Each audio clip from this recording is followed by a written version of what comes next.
Hello, welcome back to the AB English channel. زبنن تاسو ته په دغه شارټ ویډیو کې د انګلیش امپورټنت ګرامر واخلم کوم چې ډیر مهم ده. نو هغه دا this او those کې څه فرق د اکثر کسانو ته دغه پرابلم وي.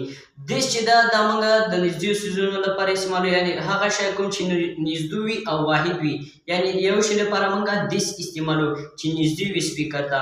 لکه فار ایگزامپل موږ this په جمله کې استعمالو this is a pen, this is a book. هر هغه شی کوم چې نږدې وي خبر کوم کې ته د لپاره موږ this استعمالو او د this meaning دا اوس دا موږ سره دوز موږ د پلورل شان لپاره استعمالو او د دوز مطلب دا هغه، یعنی هغه شان کوم چې جمع وي او خبر کوونکی نه یعنی موږ نه لري وي، نو دې لپاره بیا موږ دوز استعمالو. لکه فار ایگزامپل those are books, those are tables.